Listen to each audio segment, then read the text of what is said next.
ಇಡ್ಲಿ ಜೊತೆ ಇವತ್ತು ತುಂಬಾ ರುಚಿಯಾಗಿರೋಂಥ ಚಟ್ನಿನ ಯಾವ ರೀತಿ ಮಾಡೋದಂತ ನೋಡೋಣ.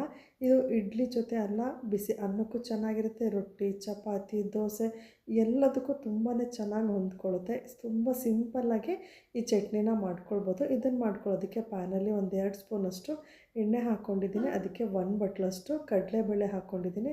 ಸ್ವಲ್ಪ ಕರಿಬೇವಿನ ಸೊಪ್ಪು, 1 ಗೆಡ್ಡೆ ಬೆಳ್ಳುಳ್ಳಿ ಹಾಕ್ಕೊಂಡಿದ್ದೀನಿ. ಒಂದು 3ರಿಂದ 4 ಬ್ಯಾಡಗಿ ಮೆಣಸಿನ್ಕಾಯಿ, 1 ಸ್ಪೂನಷ್ಟು ಜೀರಿಗೆ ಹಾಕ್ಕೊಂಡು ಲೋ ಫ್ಲೇಮಲ್ಲಿ ಹುರ್ಕೊಂಡಿದ್ದೀನಿ. ನೋಡಿ, ಈ ರೀತಿ ಲೋ ಫ್ಲೇಮಲ್ಲಿ ಹುರ್ಕೊಂಡು ಅದು ಸಂಪೂರ್ಣವಾಗಿ ತಣ್ಣಗಾದಮೇಲೆ ಮಿಕ್ಸಿ ಜಾರ್ನಲ್ಲಿ ಹಾಕ್ಕೊಂಡು ಸ್ವಲ್ಪ ಹುಣಸೆ ಹಣ್ಣು, 1 ಬಟ್ಲಷ್ಟು ತೆಂಗಿನಕಾಯಿ ತುರಿ, ರುಚಿಗೆ ತಕ್ಕಷ್ಟು ಉಪ್ಪು, ನೀರು ಹಾಕ್ಕೊಂಡು ಈ ರೀತಿ ರುಬ್ಕೊಂಡಿದ್ದೀನಿ.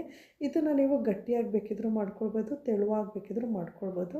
ಇದಕ್ಕೊಂದು ಒಗ್ಗರಣೆ ಹಾಕ್ಕೊಂಡ್ರೆ ತುಂಬ ರುಚಿಯಾಗಿರುತ್ತೆ. ಒಗ್ಗರಣೆಗೆ ಮಾಮೂಲಿಯಾಗಿ ಸಾಸಿವೆ, ಜೀರಿಗೆ, ಒಣಮೆಣ್ಸಿನ್ಕಾಯಿ, ಸ್ವಲ್ಪ ಕರಿಬೇವಿನ ಸೊಪ್ಪು ಹಾಕಿ ಒಗ್ಗರಣೆ ಹಾಕ್ಕೊಂಡು ಮಿಕ್ಸ್ ಮಾಡಿಕೊಂಡ್ರೆ ರುಚಿಯಾಗಿರೋಂಥ ಚಟ್ನಿ ರೆಡಿಯಾಗುತ್ತೆ. ನೀವು ಎಷ್ಟು ಇಡ್ಲಿ ತಿಂತೀರ ಅನ್ನೋದೇ ಗೊತ್ತಾಗಲ್ಲ, ಅಷ್ಟು ರುಚಿಯಾಗಿತ್ತು. ವಿಡಿಯೋ ಇಷ್ಟ ಆದರೆ ಲೈಕ್ ಮಾಡಿ, ಶೇರ್ ಮಾಡಿ. Thank you.